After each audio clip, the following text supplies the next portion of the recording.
राम नाम, राम सेवा हाथों में, तू अकेला नहीं प्यारी, राम तेरे साथ में। मुख में हो राम नाम, मुख में हो राम नाम, राम सेवा हाथों में, तू अकेला नहीं प्यारी, राम तेरे साथ में। विधि का विधान जान, हानि लाभ सोही, जाहि विधि राखे राम, ताहि विधि रही। सीताराम सीताराम सीताराम कही, जाहि विधि राखे राम, ताहि विधि रही।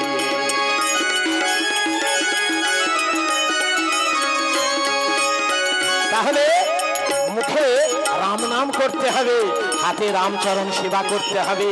আপনি ভাববেন না যে আপনি একা আছেন, আপনার সাথে আপনার প্রভু, আপনার ইষ্টদেব রয়েছেন, কোনো চিন্তা করবেন না। जिंदगी की डोर सो हाथ दिनो नाथों के, महल में राखो चाहे झोपड़ी में वास्ते।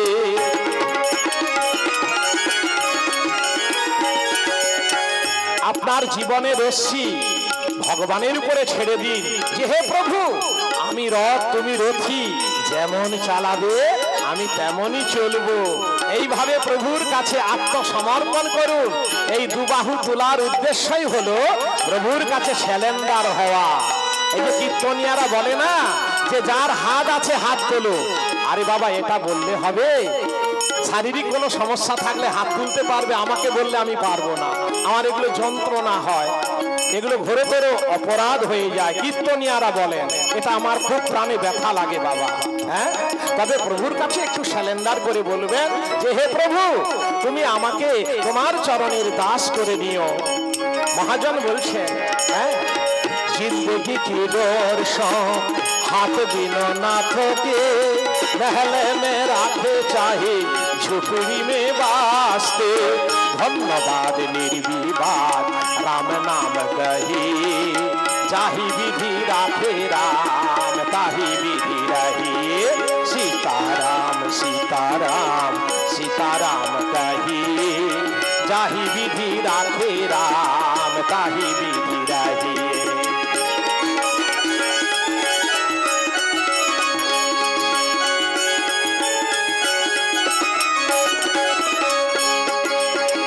आशाए के राम जी से दूजी आशा छोड़ दे, नाताए के राम जी से दूजा नाता तोड़ दे। ওই যে মা বসে আছে চশমা পরা, হাই সেদিকে আমার মায়ের মতো চুলগুলো সাদা হয়েছে, একটি মা বসে আছে, অনেক মা আছেন। বুকে হাত দিয়ে বলুন তো মা, সারা জীবন কি না কষ্ট করেছেন। হ্যাঁ, আমার মায়ের 11টি সন্তান, ঢেকিতে ধান কুটে খাইয়েছে, আবার মাঠেও চাষ করেছে, আমি অষ্টম গর্ভে এসেছি। তাহলে আমার মা ওই দোল উৎসবে 92 বছর বয়সে 2 বছর আগে মারা গিয়েছেন, তিনি স্বর্গলাভ করেছেন। হ্যাঁ, তাহলে তাদের কি কষ্ট, কি যন্ত্রণা, কিন্তু সংসার থেকে কি পেল বাবা? সংসারের ওই লাঞ্ছনা গঞ্জনা অনেক কিছু পেল, তারা আনন্দ পেল না। একমাত্র প্রভুর চরণ ছাড়া কোনো আনন্দ ভালোভাবে পাওয়া যায় না। তাই প্রভুর কাছে বলতে হবে, হে প্রভু, তুমি প্রভু, আমি তোমার দাস। তাই ওই প্রভুর উপরে ভরসা রাখুন, সংসারের উপরে বেশি ভরসা রাখবেন না। নাতা কিনা সম্পর্ক, ভগবানের উপরে সম্পর্ক গড়ে তুলুন, ভগবান আপনাকে সান্ত্বনা দেবে, আর সকলে আপনাকে যন্ত্রণা দেবে, শুধু পীড়ন করে যাবে, যন্ত্রণা দিয়ে যাবে, সান্ত্বনা দেবে না। आशाए के राम जी से दूजा आशा छोड़ दे, नाताए के राम जी से दूजा नाता तोड़ दे। साधु संग राम रंग अंग अंग रंगी, जाहि विधि राखे राम, ताहि विधि रही। सीताराम सीताराम सीताराम कही, जाहि विधि राखे राम, ताहि विधि रही।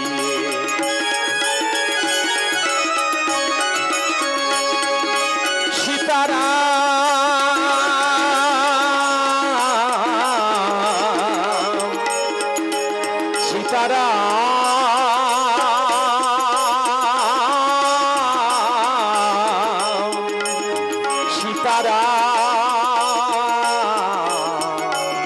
সীতারাম সীতারাম।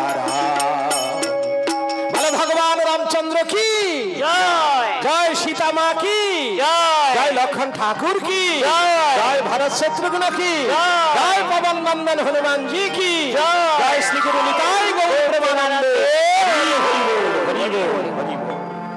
তাহলে এইভাবে আমাদের ভগবানের সঙ্গে সম্পর্ক স্থাপন করতে হবে।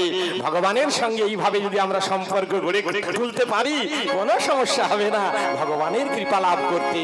তাই সবরই করেছিল, তাই রামের চরণ পেয়েছে। আর এদিকে তরণী কিভাবে, কারণ তাদের কোনো ভালো উচ্চ কুলে তারা জন্মগ্রহণ করেনি। সবরই সে চণ্ডালের ঘরে জন্মেছে, খুব নিচু জাতি, কেমন, আর রাক্ষসের ঘরে জন্মেছে তরণী, ভাবুন। তাই মহাজন বলছেন জন্ম হোক যত্র তত্র, যেন কর্মটা হয় উন্নত। কর্ম যদি ভালো হয় ভগবান তাকেই কৃপা করেন। হ্যাঁ, তাই আমাদের সেই পথে গিয়ে যেতে হবে। ভালো লাগলো তোমার দেশে, ভালো লাগলো তোমার দেশে, বুকের বলে কাঁদছে এখন, বুকের বলে কাঁদছে এখন, সেদিন কাঁদবে কি এসে। ভালো লাগলো তোমার দেশে, ভালো লাগলো তোমার দেশে।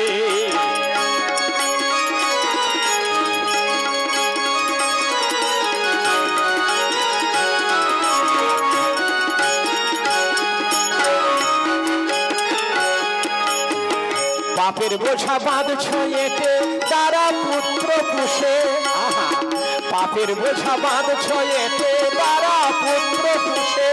ওরা সুখের ভাগী হচ্ছে সবাই, সুখের ভাগী হচ্ছে সবাই, দিন কাটাচ্ছ হেসে। ভালো লাগলো তোমার দেশে, ভালো লাগলো তোমার দেশে।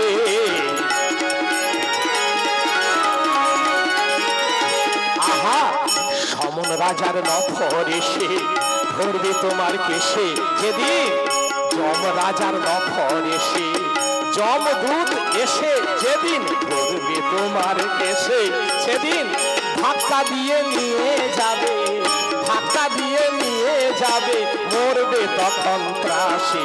ভালো লাগলো তোমার দেশে, ভালো লাগলো তোমার।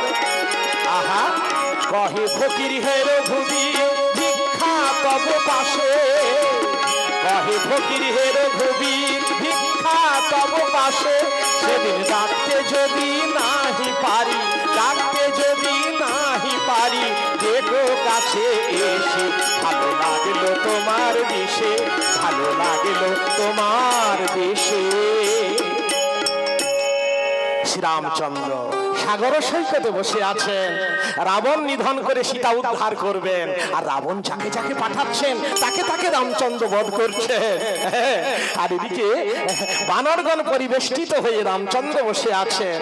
আহা, পাতি মৃগ চাম অতি অনুপম, মনোহর থাম করি।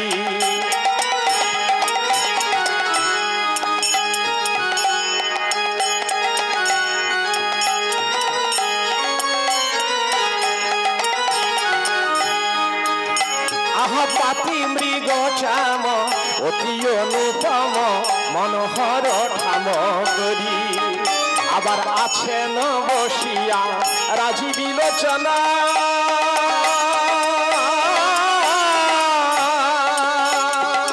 আছেন বসিয়া রাজি বিলোচনা।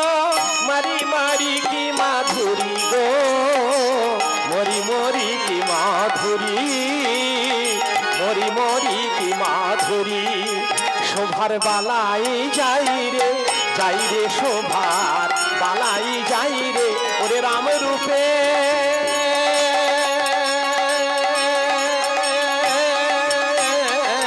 রাম রূপে তুলনা নাই রে, যাই রে শোভার বালাই যাই।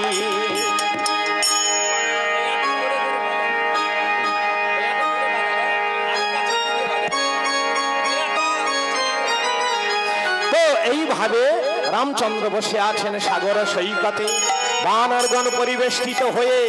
আর এখানে সিংহাসনে বসে ভাবে রাজা দশানন, সম্মুখে রয়েছে তার মন্ত্রী সারণ। মন্ত্রী সারণকে ডেকে রাবণ বলল, শোনো মন্ত্রী সারণ, আমি যতবার যুদ্ধে গিয়েছি পরাজিত হয়ে ফিরে এসেছি। ভবান্তক দেবান্তক ঋষিরা বীরবাহু ভস্যলোচন কুম্ভকর্ণ বড় বড় বীর সকল বিনাশ হয়েছে। আমি খর পুত্র মকরাক্ষকে যুদ্ধে পাঠিয়েছি। সেই মকরাক্ষ বড় মায়াবী রাক্ষস, সেই মকরাক্ষই পারবে সেই রাম লক্ষ্মণকে বিনাশ করে আমাকে শুভ সংবাদ দিতে। মহারাজ, কি হলো ভগ্নদূত? ছুটতে ছুটতে এলে কেন? মহারাজ, সেই রামের বাণে মকরাক্ষ নিহত। রামের বাণে মকরাক্ষ নিহত। রামের বাণে মকরাক্ষ নিহত।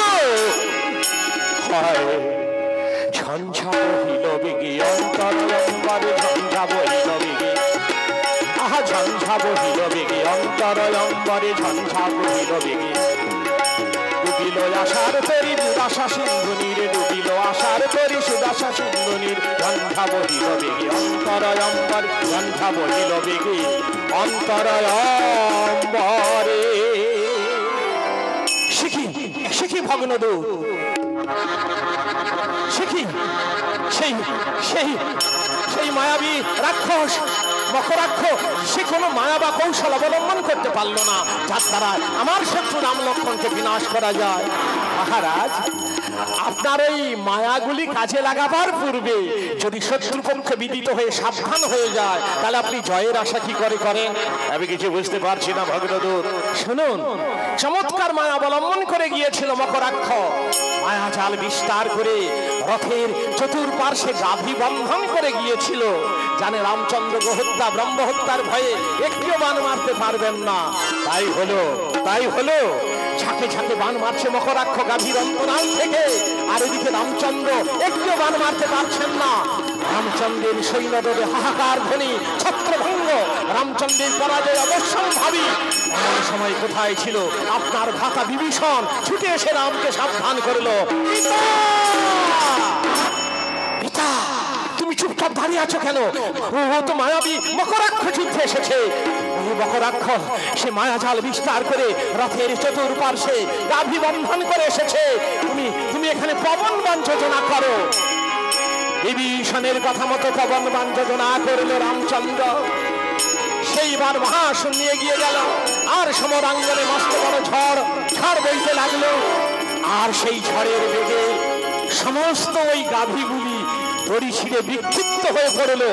আর মকরাক্ষ পড়ল ফাঁকায়। রামচন্দ্র একটি বাণ মেরে মকরাক্ষকে বিনাশ করল।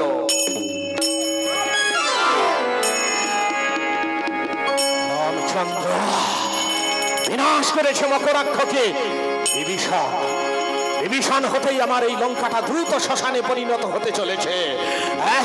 লোকের কাছে বলে বেড়ায় সংসারে কেউ কারো নয়, নশ্বর এই সংসার। ওই পরের বেলায় ত্যাগী সবাই হতে পারে, নিজের বেলায় ত্যাগী সেটাই তো বাহাদুরি। এটা যদি বিভীষণের নিজের হতো তাহলে এই কুকর্ম করতে পারতো না।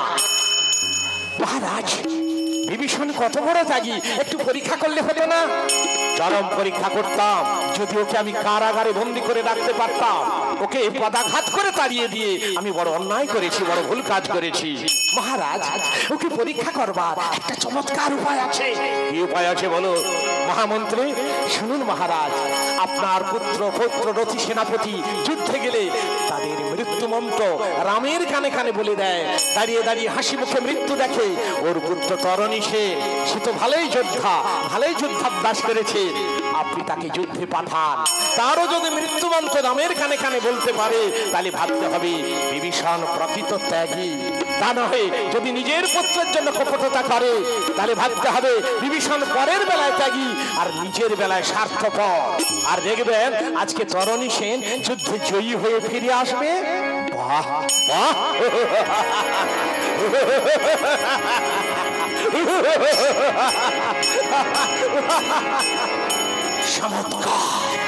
চমৎকার উপায় উদ্ভাবন করেছ মন্ত্রীবর, চমৎকার। আরে বিভীষণ, এতদিন তুই আমাকে ত্যাগী বলে ঠকে এসেছিস। আজই হবে তোর ত্যাগের পরীক্ষা। তোর পুত্র তরণীকে যুদ্ধে পাঠিয়ে তোকে আমি পরীক্ষা করব তুই কত বড় ত্যাগী। শোনো মহামন্ত্রী, তরণী এখন অন্তঃপুরে, ওকে তুমি আমার কাছে আনয়ন করো। স্বেচ্ছায় আসে ভালো, না হলে তার চুলের মুঠি ধরবে, হিড়ি হিড়ি হিড়ি হিড়ি করে টানতে টানতে আনবে, কারণ সে আমার সত্যের পুত্র, তার প্রতি কোনো দয়া মায়া নেই। যথাদেশ মহারাজ।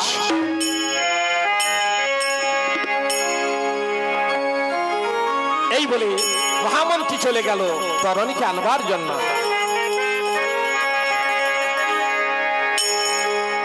এদিকে তরণী কোথায়?